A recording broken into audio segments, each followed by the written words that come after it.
बिस्मिल्लाहिर्रहमानिर्रहीम। अस्सलाम वालेकुम नाज़रीन, आप देख रहे हैं मेरा YouTube channel astrologer Mauzam Khan और मैं हूं मौज़म ख़ान। आज बड़ी इंटरेस्टिंग वीडियो बनाने लगा हूं और वीडियो जो है उसका टाइटल है कि किसका जिन सबसे ज़्यादा ताकतवर।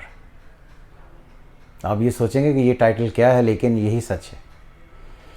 पाकिस्तान के जो हुक्मरान हैं, हमेशा इनके बारे में ये ख़बरें आती रही हैं कि इनके पास कोई ना कोई मौक्कलात हैं, कोई जिन हैं जिनकी वजह से ये सारे पाकिस्तान पर हुक्मरानी करते हैं। उनकी तकदीरें बहुत अच्छी हैं। सबसे पहले मैं बात करूंगा ज़रदारी साहब के जिन के बारे में। ज़रदारी साहब का जिन जो है, या जिन जो था, अभी तो खैर नहीं है, मगर वो उनको हमेशा इक़्तिदार और पैसे दिलवाता रहा है, जिसकी वजह से अगर आज भी उन्हें ज़रदारी साहब के नाम से ही जाना जाता है। और ये सारे काम उन्होंने अपने दौर में अपने ज़ाती असूल के लिए किए। क्लियर। फिर आगे बेनज़ीर साहिबा का जो जिन है, जो जिन था, वो मेरे पास भी आता रहा है। अगर आप ये तस्वीर देखें तो ये तस्वीर है पीर फजल हक की।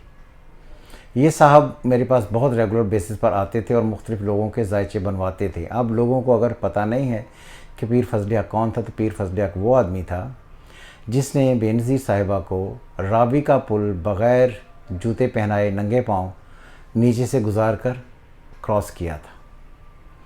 तो हमारे जो साहिब इक़्तिदार लोग रहे हैं, वो हमेशा इन्हीं मामलात में कहीं ना कहीं उलझे रहे हैं।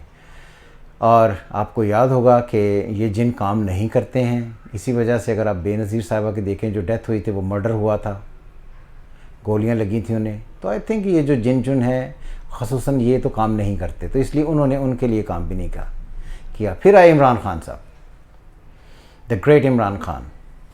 इनके बारे में ये कहते रहे कि जो मिसिस हैं इनकी, बुशरा बीबी, मोहतरमा बुशरा बीबी, उनके पास भी मौक्कलात हैं। अच्छा, वो मौक्कलात भी ऐसे थे कि वो भी इनके इक़्तिदार को नहीं बचा सके। फिर आखिर में आए शहबाज शरीफ साहब।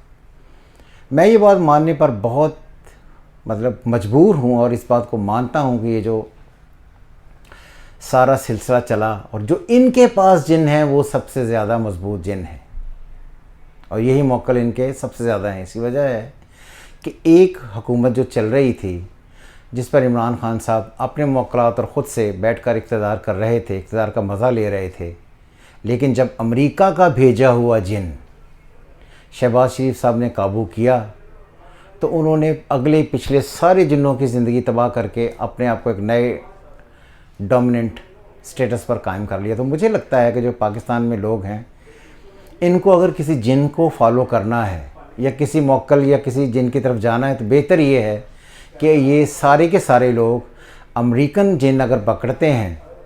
अगर आपने ये तस्वीर भी देखी होगी, इसमें डेफिनेटली बताया भी गया है कि अगर अमेरिकन जिन कोई है तो वो सबसे ज़्यादा ताकतवर है, क्योंकि वो रजीम बदल देता है, पाकिस्तान की आवाम को मुश्किलात में डाल देता है, सुपर जो है उसे कहते हैं टैक्सेस लगा देता है, इंडस्ट्री बंद करा देता है, पेट्रोल बहुत महंगा कर देता है, डॉलर को 200 के ऊपर ले जाता है। तो आई थिंक कि जो अमेरिका का जिन है, वो हमें ज़्यादा कबूल करना चाहिए। और ज़्यादा कबूल इसलिए होगा कि हमारे इक़्तिदार में जो लोग बैठे हैं, उन्हें वही जिन रास आता है।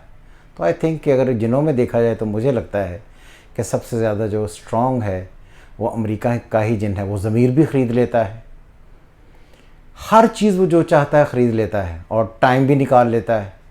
तो आई थिंक कि अगर आपके जहन में कभी भी किसी के जहन में कोई जिन पकड़ने का कोई ख़्याल आए, तो कोशिश करें कि बेनज़ीर वाले, ज़रदारी साहब वाले, इमरान साहब खान साहब वाले मौक्कलात के पीछे ना भागें, अमेरिका की तरफ जाएं, अमेरिका के जिन पकड़ें। इंशाअल्लाह ताला आपकी बेहतरी तो हो जाएगी। मुल्क का चाहे जो मर्ज़ी होता है, मुल्क का तो खुदा हाफिज़ ही है।